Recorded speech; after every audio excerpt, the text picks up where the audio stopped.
olvidaste ya, porque yo ando todavía enlutado y sin tu paz, por la grande opresión y la cruel persecución hecha por los enemigos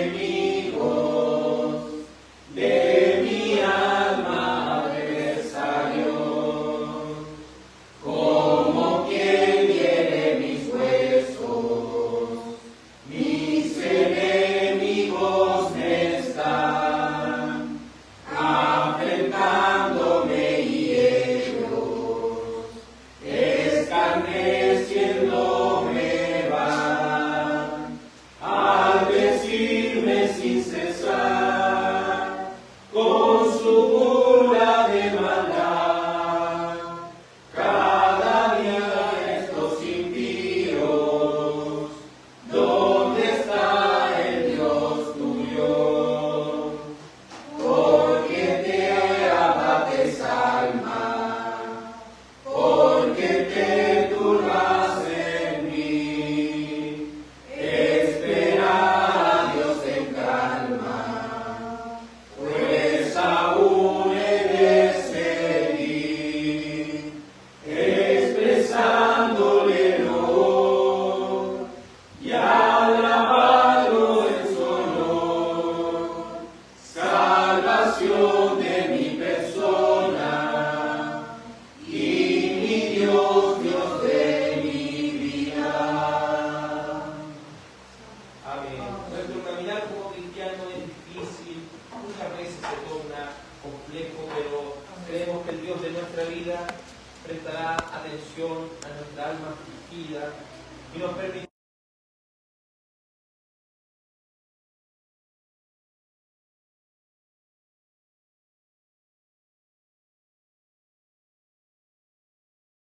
de Jonás. Creo que hoy, Dios mediante, concluiremos con nuestro estudio los 12 profetas menores. Hoy concluiremos ya con el último libro que estamos estudiando, el libro de Jonás. Un estudio que ya lleva como 3 años aproximadamente, pero que por la misericordia del Señor podemos decir que hasta el día de hoy Él nos ha ayudado y nos ha permitido comprender muchas cosas que del Antiguo Testamento desconocíamos. Prepárese también porque ya pronto estaremos estudiando la Primera de Corintios. Estaremos ya un tiempo estudiando lo que es la Primera de Corintios, la Segunda de Corintios. Ahora saltaremos a lo que es el Nuevo Testamento. Bueno, amados en el Señor, Jonás, capítulo 4, del verso 1 al 11, leamos todos juntos. En el nombre del Señor. Pero esto desagradó a Jonás en gran manera, y se enojó, y oró al Señor. ¡Ah, Señor! ¿No era esto lo que yo decía cuando aún estaba en mi tierra? Por eso me anticipé a huir a Tarsis, porque yo sabía que tú eres un Dios clemente y compasivo, lento para la ira y rico en misericordia, y que te arrepientes del mal anunciado. Y ahora, oh Señor, te ruego que me quites la vida, porque mejor me es la muerte que la vida. Y el Señor dijo, ¿tienes acaso razón para enojarte? Entonces salió Jonás de la ciudad y se sentó al oriente de la misma. Allí se hizo un cobertizo y se sentó bajo la sombra de él, hasta ver qué sucedería en la ciudad. Y el Señor Dios dispuso que una planta creciera sobre Jonás, para que hiciera sombra sobre su cabeza y lo librara de su incomodidad. Y Jonás se alegró grandemente por la planta. Pero al rayar el alba del día siguiente, Dios dispuso que un gusano atacara la planta, y ésta se secó. Y sucedió que al salir el sol, Dios dispuso un sofocante viento del este, y el sol hirió la cabeza de Jonás, así que él desfallecía y con toda su alma deseaba morir y decía: mejor me es la muerte que la vida. Entonces Dios le preguntó a Jonás: ¿tienes acaso razón para enojarte por causa de la planta? Tengo mucha razón para enojarme hasta la muerte, le respondió.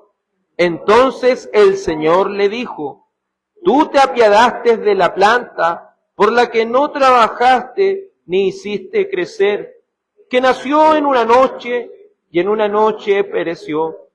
Y no he de apiadarme yo de Nínive, la gran ciudad en la que hay más de 120,000 personas que no saben distinguir entre su derecha y su izquierda, y también muchos animales. Amén. Oremos al Señor. Dios Padre, hemos ya llegado al final de nuestro estudio de los profetas menores, el final del estudio del libro de Jonás. Ayúdanos, Señor, a que esta última enseñanza de los profetas menores pueda, Dios amado, mostrarnos lo mucho que necesitamos de ti, lo mucho, oh Dios, que necesitamos de tu gracia, porque somos pecadores, merecedores del infierno, del juicio eterno, pero por tu gracia y tu favor, el cual has dado a nosotros soberanamente, nos ha dado el gozo que necesitamos, Señor. Ayúdanos, Padre Celestial, a comprender lo que tu palabra quiera decirnos en esta tarde, para que pueda ser de gran edificación a nuestra vida espiritual. Señor, repréndenos si ha de reprendernos. Que tu palabra, Señor, pueda mostrarnos cuán pecadores somos y lo mucho que necesitamos de venir a Cristo. Padre, y si hay alguno entre nosotros que aún no ha nacido de nuevo, por favor, que tu santo evangelio le alcance y transforme su vida. En el nombre de Jesús. Amén y amén. Favor de tomar asiento.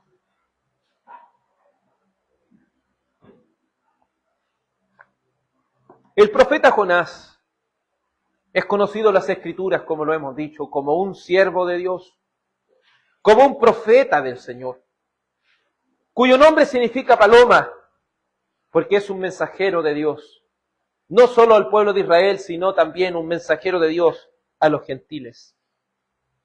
Él tuvo que vivir en carne propia su predicación, tuvo que vivir en carne propia lo que es hacer la voluntad de Dios, tuvo que experimentar el amor del Señor, pero el amor mostrado en su disciplina, y como también un genuino arrepentimiento para vida llena su corazón y le llevó a ser restaurado por el Señor.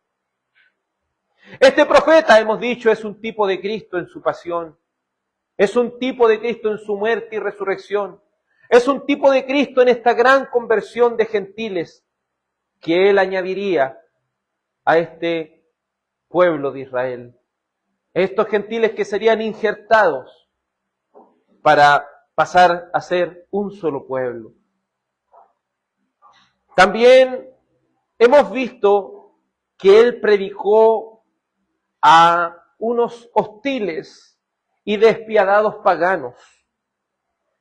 Pero para su desconcierto, Dios no hace acepción de personas y Dios derrama su gracia sobre ellos.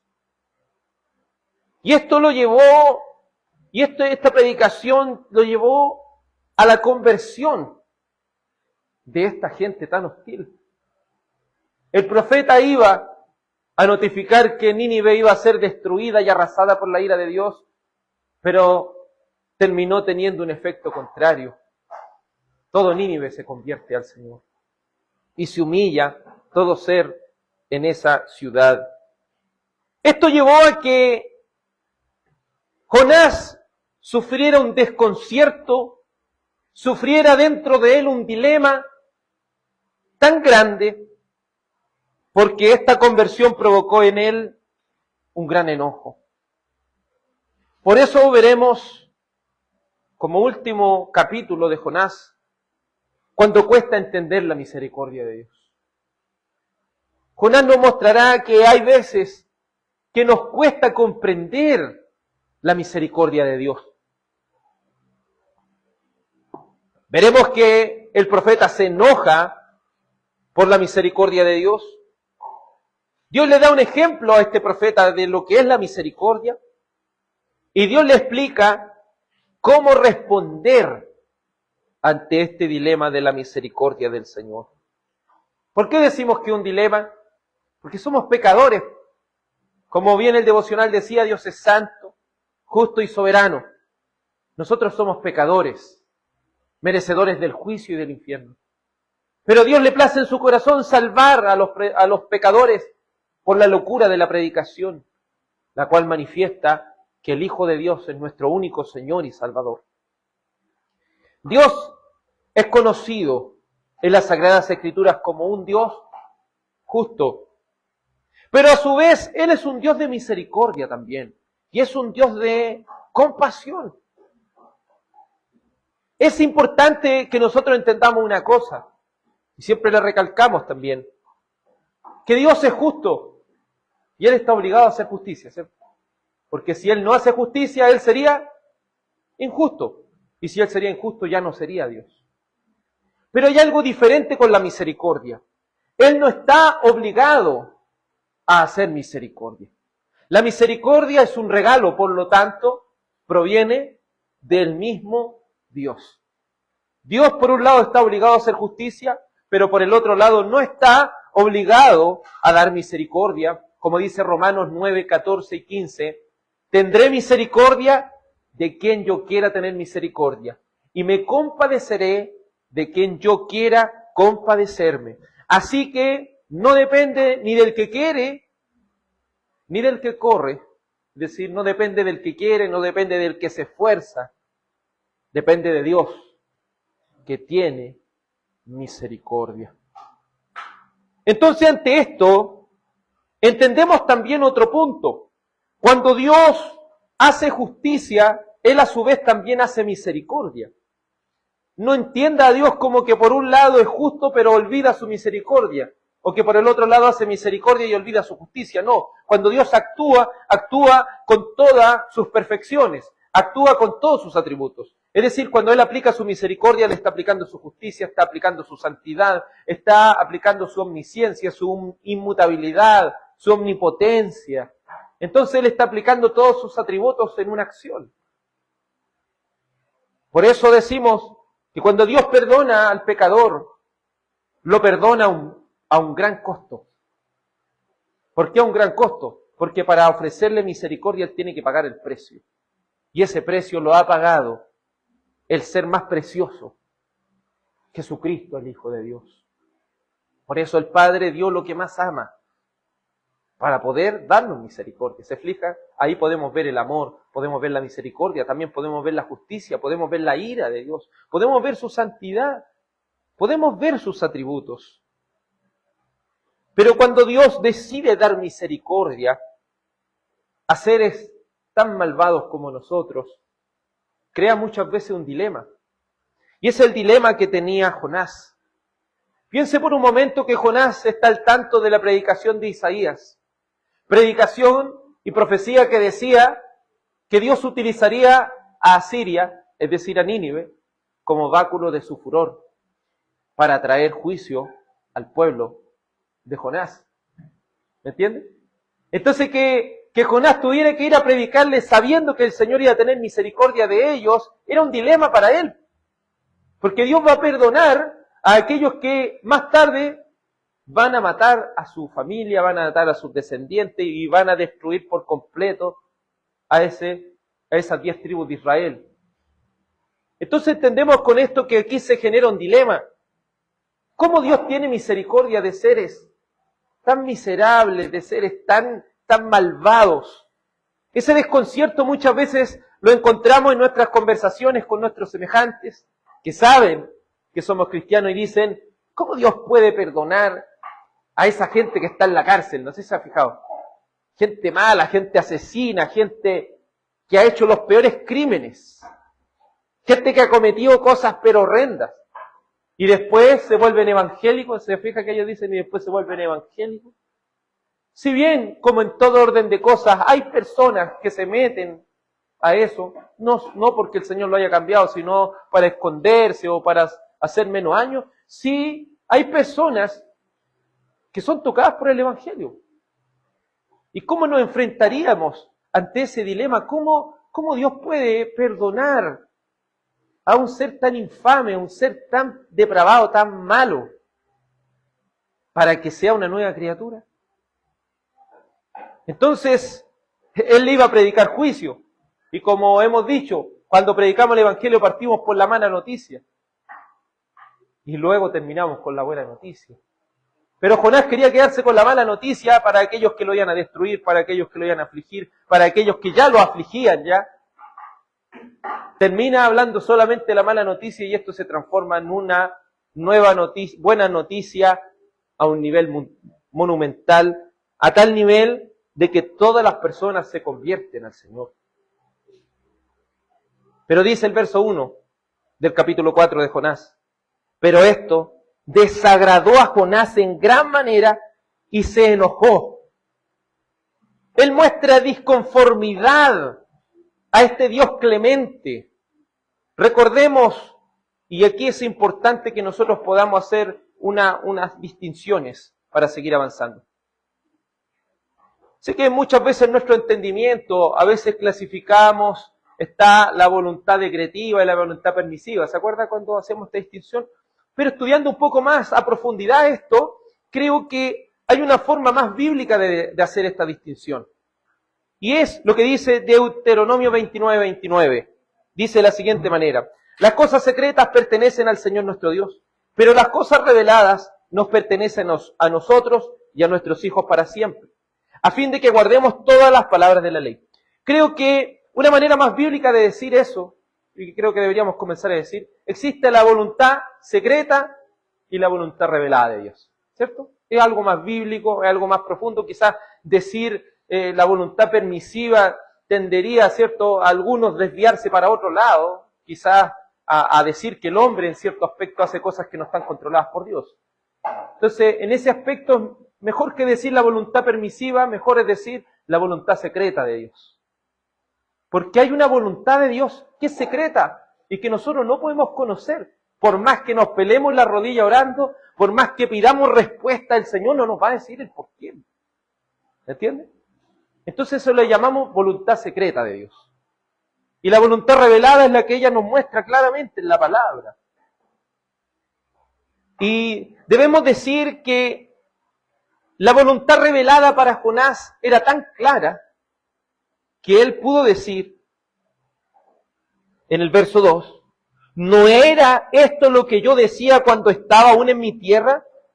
Por eso me anticipé a huir a Tarsis, porque yo sabía que tú eres un Dios clemente y compasivo, lento para la ira y rico en misericordia. ¿Se fija? ¿Él sabía la voluntad revelada? Sí. La voluntad revelada era que a pesar de que él iba con un mensaje malo, sabía que el Señor iba a tener misericordia a ese pueblo. Esa es la voluntad revelada. Pero dentro de ahí también hay una voluntad secreta. ¿Por qué, Señor?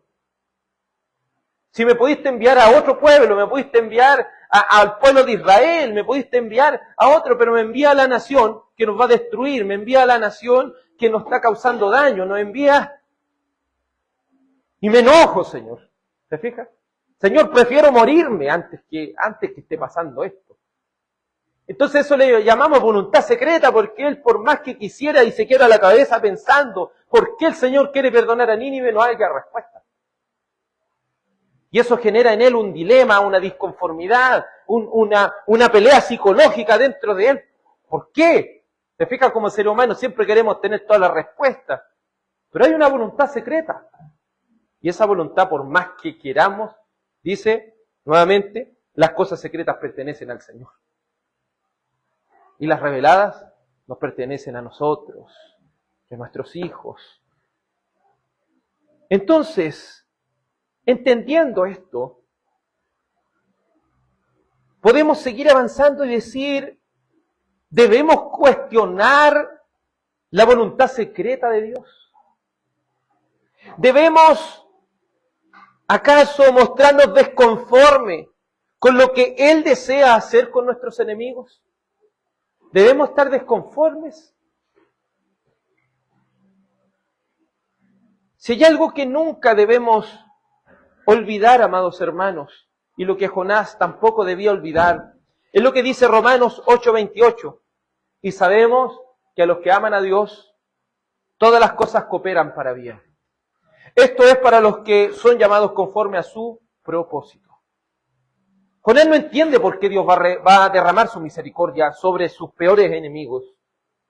Pero él debía entender que por mucho que fuera difícil entender esta situación en la cual él se encontraba, por mucho que fuera difícil poder comprender esto, él debía creerlo solamente.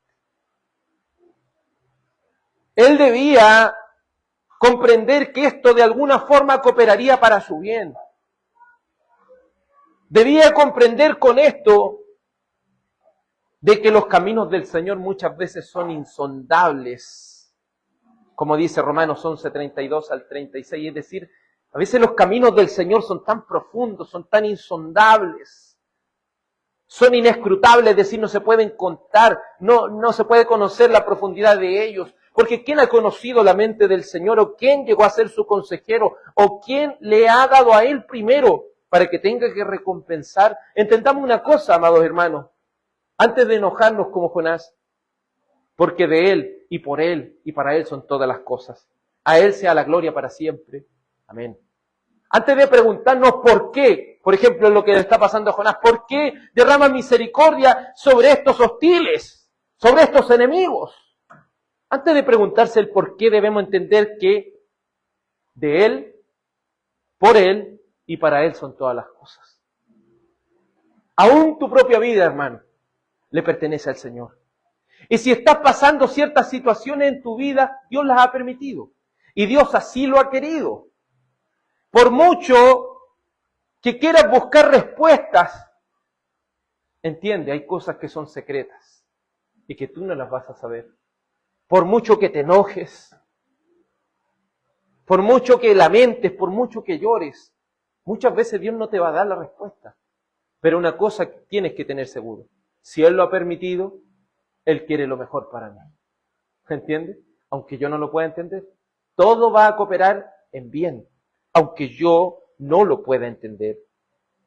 Debes saber que si Dios ha hecho una obra en ti y tú le amas, todas las cosas, aun las desfavorables, aun las que parecen ser tan desconcertantes como Dios perdonando a nuestros enemigos, debemos creer que aun esto coopera para nuestra edificación, para nuestro bien, porque su propósito soberano se va a cumplir sí o sí.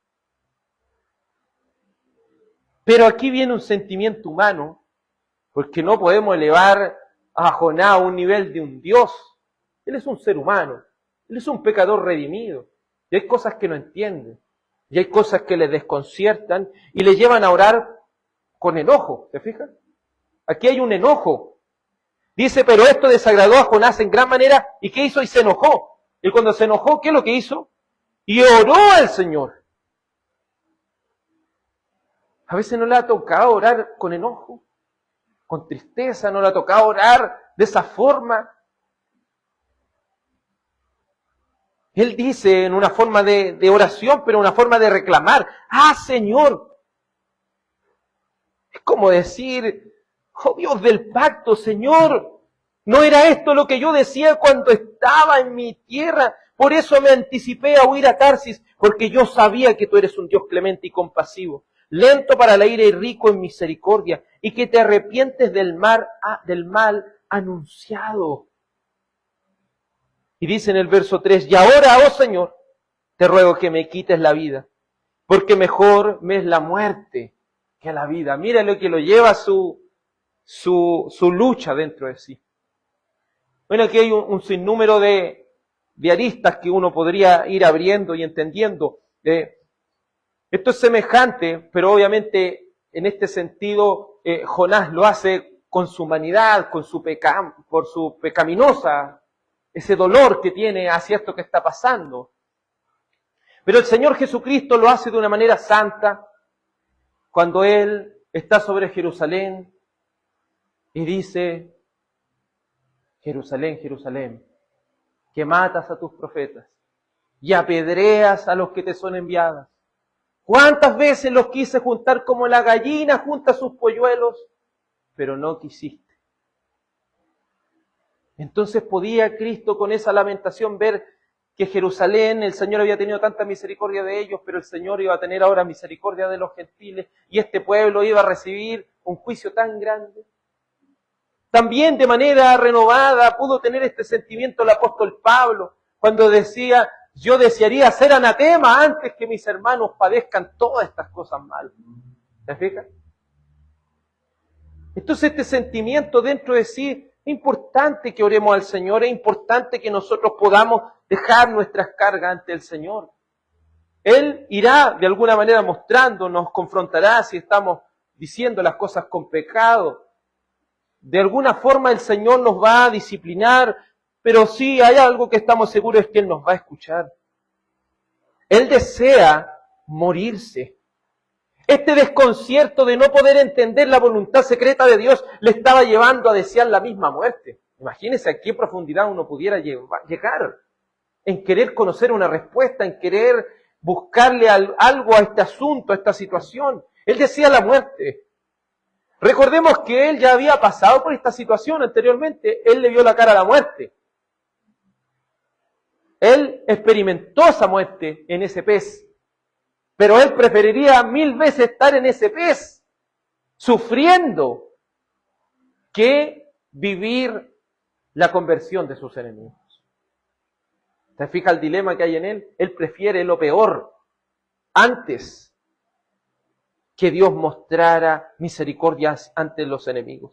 Él no podía contentarse con la voluntad de Dios, no podía contentarse con que Él mostrara misericordia sobre sus enemigos, sobre un pueblo tan vil, tan hostil, sobre un pueblo tan alejado de Dios. Pero hay algo que no debemos olvidar. Dios es soberano y Él hace como quiere. Y lo que Él hace siempre será perfecto. Nunca olvide esos dos conceptos cuando esté pasando por estas situaciones. Dios es soberano, es decir, Dios tiene el control y Dios nunca se equivoca. O sea que eso debiera darnos una cierta, si no decirlo cierto, cuando poniéndonos en la situación, debiera darnos confianza eso. Porque a veces creemos que no, como que nos están pasando cosas y Dios no nos está viendo. Sí, Él lo está viendo, Él lo permitió, pero Él lo permitió para su gloria. Él lo permitió para su honra. No olvides que Dios es soberano y hace como quiere. Aunque no lo puedas entender, los caminos de Dios son rectos, dicen los salmos. Todos ellos son justos. Aunque no lo entiendas, esa voluntad secreta de Dios es difícil de entender. Y aquí viene una aplicación para nosotros. ¡Oh pecador redimido! ¡Oh pecador redimido! No pretendas quebrarte la cabeza pensando ¿por qué Dios ha permitido esto? ¿Por qué Dios extiende su misericordia sobre mis enemigos? Si Él no te lo ha revelado por las Escrituras, debes convencerte de que de Él, por Él y para Él son todas las cosas. Y que aunque pareciera ser desconcertante para ti, nunca olvides que Dios es justo y misericordioso, soberano, y su voluntad siempre será perfecta. Pero cuesta, ¿cierto? Si lo encontramos en la situación de Jonás, creo que cualquiera podría haber reaccionado así o peor.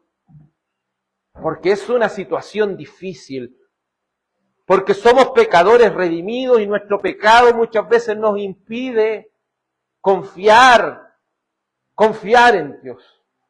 Es fácil decir que tenemos fe, es fácil decir que tenemos confianza en el Señor, pero cuando pasamos por estas situaciones desconcertantes es donde se nos muestra verdaderamente cómo está tu fe, cómo está tu confianza en el Señor. ¿Estás descansando en las promesas de Dios?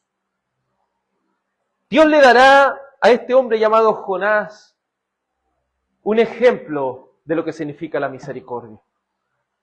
La misericordia hay que creerla muchas veces, no hay que entenderla.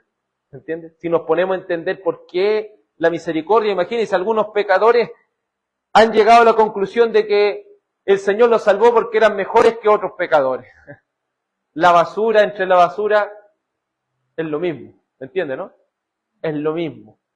Nosotros no nos salvó el Señor porque seamos mejores que alguien o porque seamos salvables. Si Él nos redimió, es porque Él así lo quiso. soberanamente y pagó un grande precio por nosotros.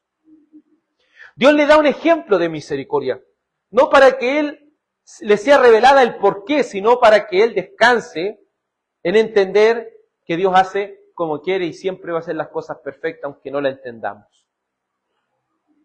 Nos cuesta como seres humanos asumir lo que no podemos entender. ¿Se fija? Nos cuesta muchas veces como seres humanos asumir, hacer nuestro lo que no podemos entender. Es fácil decir, déjale tus cargas al Señor. Se fija que siempre nos topamos con un hermano, déjale tus cargas al Señor. Por un lado es fácil decirlo. Pero, o algunos dicen, conténtate con la voluntad de Dios. Es fácil decirlo. Pero cuando nos pasa a nosotros, la cosa se torna compleja. Pero hay algo que aunque por muy compleja que se vuelva la situación, aunque muchas personas nos puedan decir muchas cosas, pero no están pasando por nuestra situación, si hay algo que tenemos seguro es que tenemos un Dios de misericordia. Y si es su voluntad, Él nos va a aclarar en cierto aspecto el panorama.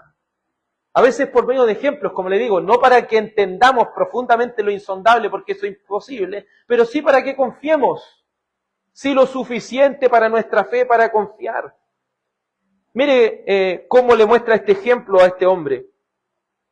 Jonás 4, verso 5 dice, entonces salió Jonás de la ciudad y se sentó al oriente de la misma. Aquí hacer un alcance. No podemos ver como una cronología en los capítulos. Porque se fija, él se arrepiente en Nínive, él se enoja. Pero ahora es como si volviera atrás porque dice, entonces salió Jonás de la ciudad y se sentó. ¿Se fija? Entonces como que la historia vuelve atrás, nos explica aquí que él se enojó, él desea morirse y desea todo esto, pero ahora nos va a explicar un poco más qué lo llevó a ese enojo más grande que él está experimentando. Por eso es necesario, según algunos estudiosos, volver un poco más atrás a la historia para explicar los primeros versos del capítulo 4 y el último verso del capítulo 3. Dice entonces el verso 5, entonces salió Jonás de la ciudad y se sentó al oriente de la misma. Allí se hizo un cobertizo y se sentó bajo la sombra de él hasta ver qué sucedería en la ciudad. ¿Te fijas? Porque en los primeros versos él ya sabe que el Señor ya tuvo misericordia de ellos. Pero ahora muestra una escena anterior donde Jonás sale, porque como buen profeta dijo, de aquí a 40 días Nínive será destruida.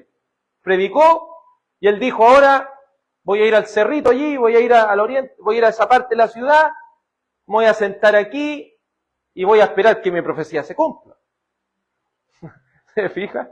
Él fue obediente, él quiso, él después de todo esto, sí, yo voy a ir a predicar, pero él todavía, lo que nos muestra esta parte de la historia, es que él todavía tenía en la mente que yo quiero que los mate, Señor. ¿Me entienden? En el fondo yo quiero que la profecía se cumpla. Así que ahora vuelvo atrás y me siento a esperar aquí. Los 40 días para ver si viene y los mata a todos el Señor. Pero el Señor le quiere mostrar, hacer una lección a este hombre. Dice el verso 5 así, entonces salió Jonás de la ciudad y se sentó al oriente de la misma.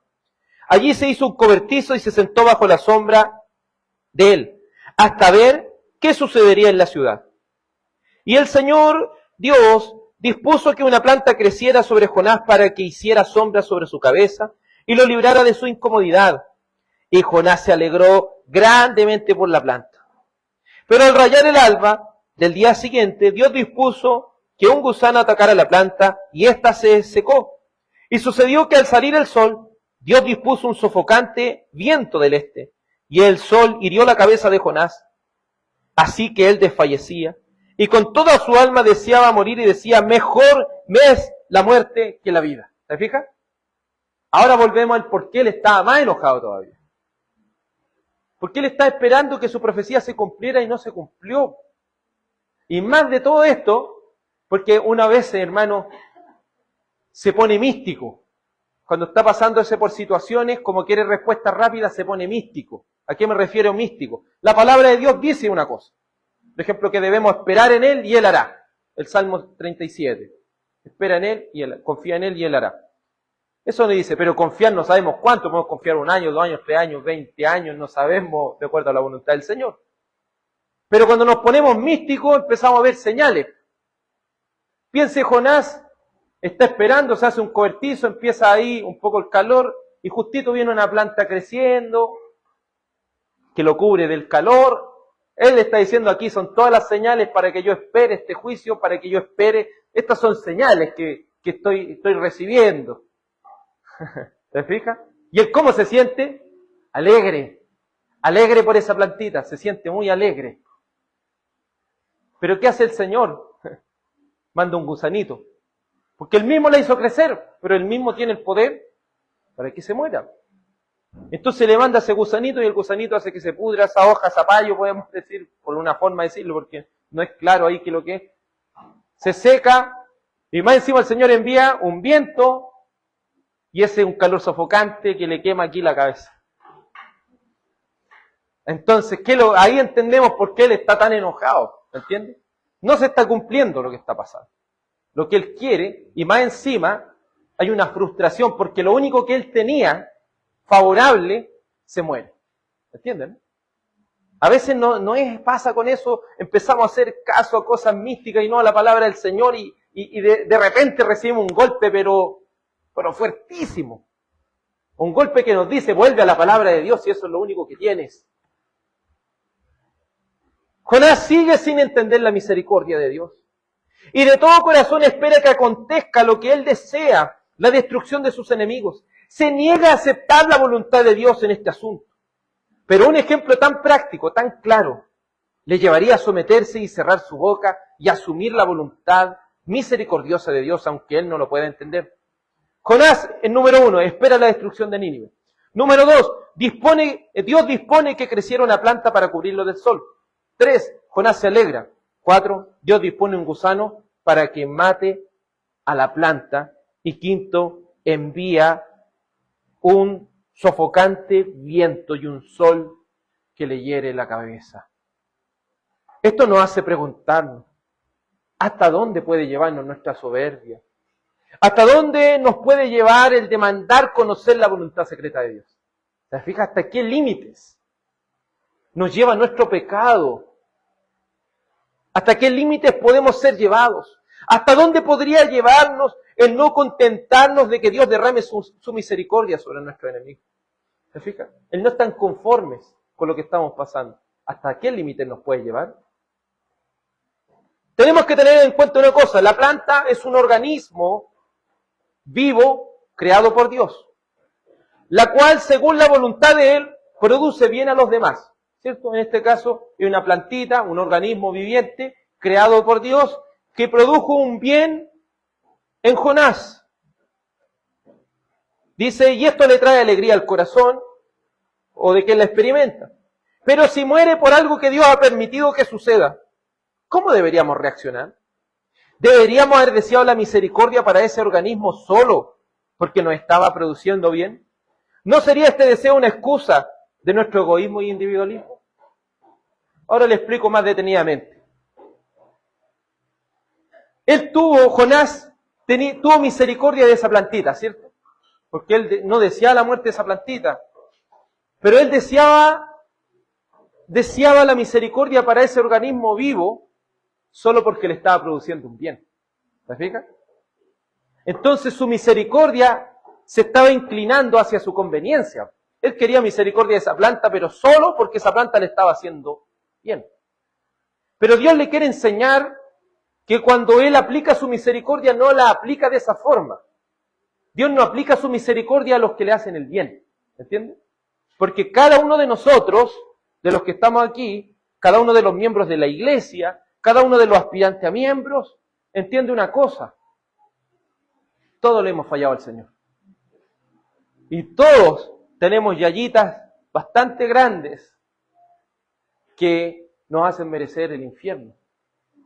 ¿Me entiendes? Todos nosotros. Entonces, que Dios tenga misericordia de nosotros no lo hace porque nosotros hemos hecho algo por Él o que nosotros le hayamos hecho algún bien a Él. No. Dios no nos elige porque nosotros le hemos hecho bien a Él. Dios nos elige solo por su soberana voluntad. Solo porque Él lo quiere. ¿Me entiendes? Entonces, ¿acaso lo que estaba experimentando Jonás Era una rabia, sí, una rabia que podríamos decir que tiene una cierta razón, pero ante la majestad y la grandeza de Dios, su enojo no tenía ninguna consistencia porque era un enojo egoísta. ¿Entiendes? Ahora lo coloco en esta situación. Jonás es un pecador, le había fallado el Señor ya. El Señor lo había sacado de la desobediencia misma. Pero él no quería que otros salieran de esa desobediencia. ¿Te fijas? Él estaba contento cuando el Señor tuvo misericordia de él y lo sacó del pez, pero no estaba contento de que Dios tuviera misericordia a los demás. ¿Por qué? Es que lo que tiende a pasar a veces, hermanos, es que los que son redimidos empiezan a endurecerse tanto que empiezan a mirar a los demás por encima del hombro. A veces los redimidos se creen tan buenos, tan justos, de empezar a decir, no, yo merezco misericordia, pero ellos no. Es decir, no con palabras, pero con acciones. No, ellos son pecadores. Pero ¿y qué es lo que éramos nosotros? ¿Deberíamos haber deseado misericordia para ese organismo solo porque estaba produciendo bien? ¿No sería este deseo una excusa de nuestro egoísmo y individualismo? ¿Desearemos misericordia solo a quienes nos hacen el bien, siendo que ambos son criaturas del Señor? ¿Te fijas?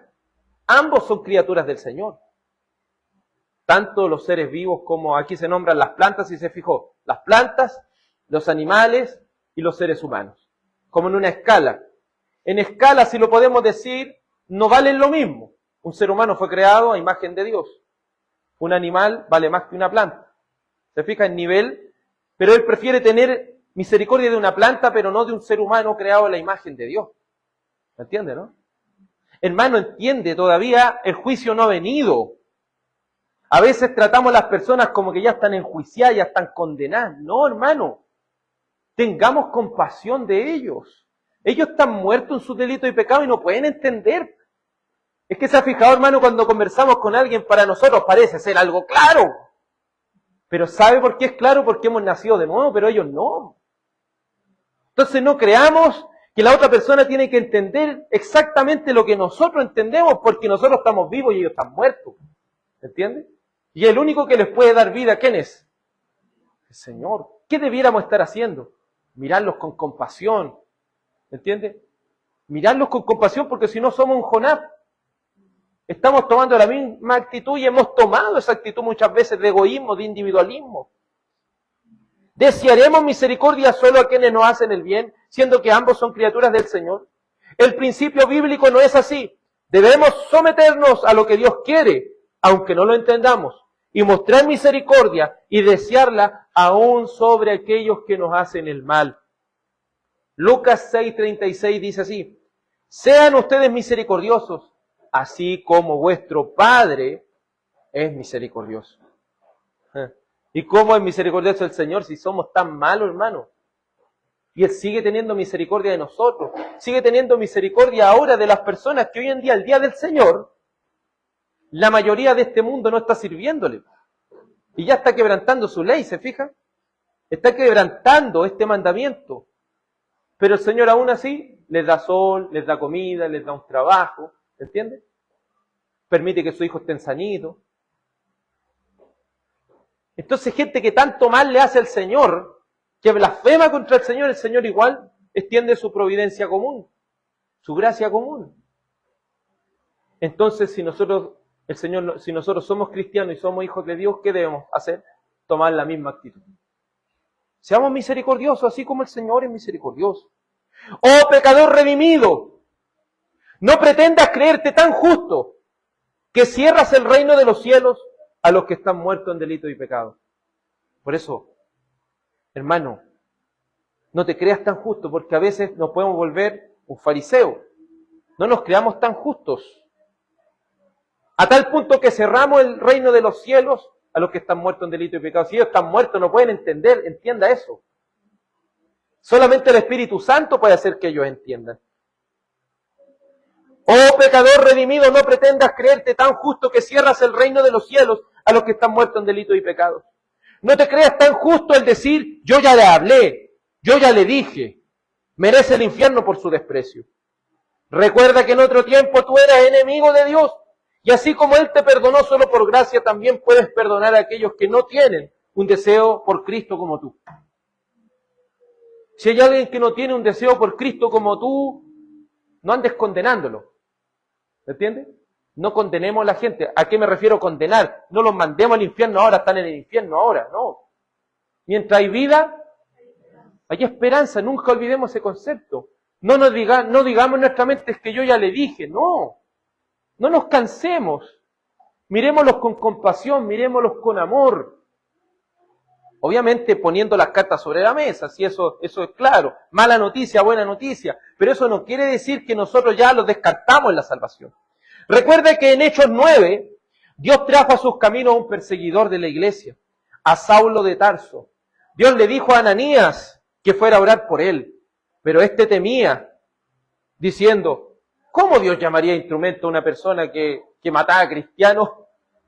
Y el Señor que le dice, ve, ora por él, porque instrumento escogido me es este. ¿Entiendes, no? A nosotros a veces ve que los colocamos como Jonás, no, que este ya no merece. No, hermano. ¿Quién eres tú? Eres Dios. ¿Eres tú Dios? ¿Eres tú Dios para enjuiciar a la gente ahora? No. Nosotros podemos decirle a las personas, decirles cuál es la condición en la cual están, pero nosotros no podemos condenarlos. Porque quien hará el juicio en el día final, ¿quién es? Es el Señor. Incluso usted podría morir. Usted podría morir y esta persona seguir viviendo y el Señor, si toca su corazón, cuando usted muera, ¿se entiende? Porque las cosas no son a nuestro tiempo, son al tiempo del Señor. Por eso no se canse de orar. ¿Cómo Dios llamaría como instrumento a alguien que mataba a cristianos? ¿Cómo llamaría a Dios a aquel que hacía que muchos renegaran contra Dios? No olvidemos una cosa, Dios hace como Él quiere. Derrama su misericordia sobre quien Él desee y al tiempo que Él estima conveniente.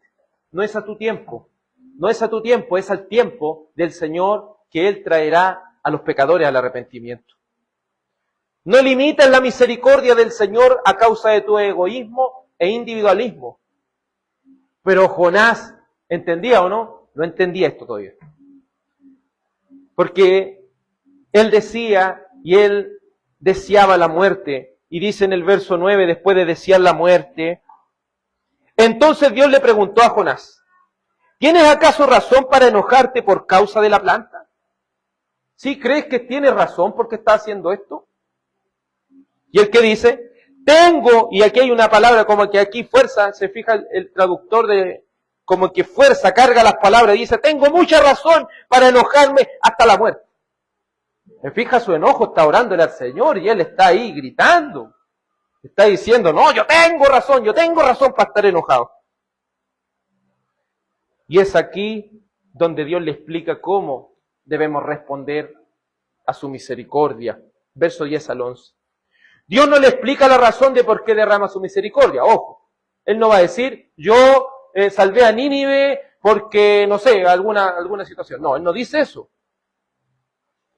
Dios no le explica la razón de por qué derrama su misericordia sobre sus enemigos, pero le revela que Él debe solo contentarse con su soberana voluntad y abundante misericordia. O sea, ¿qué debemos hacer nosotros? Contentarnos. Nada más que eso. Dios nos revela, ¿qué cosa? Que debemos contentarnos de que Dios salve a los pecadores. Mire lo que dice el verso 10 y 11. Entonces el Señor le dijo, tú te apiadaste de la planta por la que no trabajaste ni hiciste crecer, que nació en una noche y en una noche pereció. Y no he de apiadarme yo de Nínive, la gran ciudad, en la que hay más de 120,000 personas que no saben distinguir entre su mano derecha y su izquierda, y también muchos animales. ¿Se fija? Sí, tú tuviste misericordia de esa planta solo porque te hacía bien. Solo porque te está haciendo bien.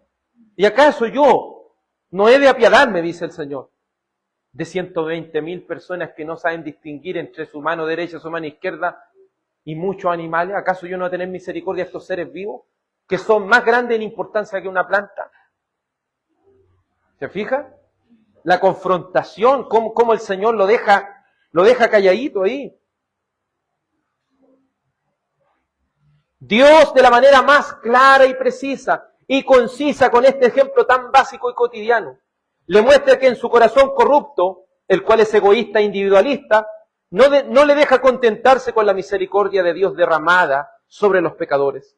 Le muestra que es egoísta, porque si puede tener compasión de alguien que le hace bien, ¿no es una misericordia movida por conveniencia?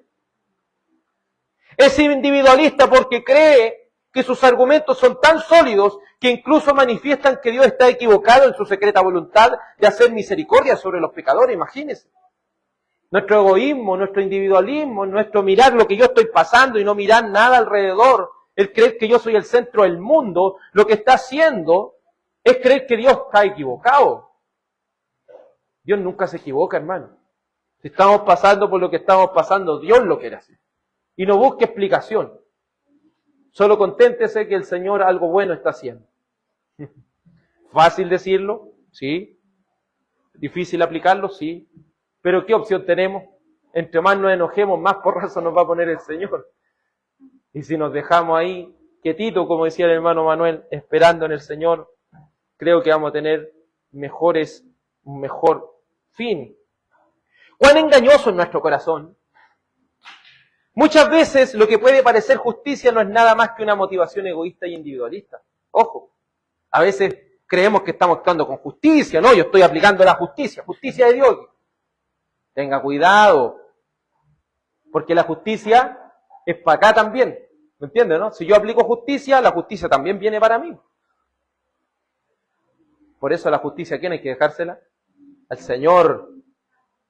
Señor, porque el Padre le ha dado todo el poder al Hijo para que Él juzgue en el final de los tiempos. Hay una cosa que Jonás debía entender: Dios no hace excepción de personas.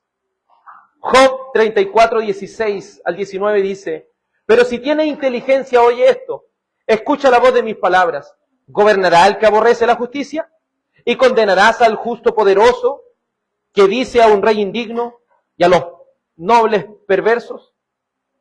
¿Que no hace excepción de personas ni considera al rico sobre el pobre, ya que todos son obras de sus manos? ¿Estamos olvidando, hermano, que aún el más grande de los pecadores es una obra de las manos del Señor? No en el caso de su pecado, sino porque Él lo ha creado. Aún el pecador más vil ha sido creado en la imagen de Dios. Sí, está destrozada por el pecado, está distorsionada por la pecaminosidad y la depravación total, sí, pero sigue siendo imagen de Dios. No olvides cuando tengas hostilidad hacia los pecadores, que tanto tú, oh pecador redimido, como el pecador sin Cristo, fueron creados a imagen de Dios. Siempre que se nos quieran subir los humos a la cabeza, hermano,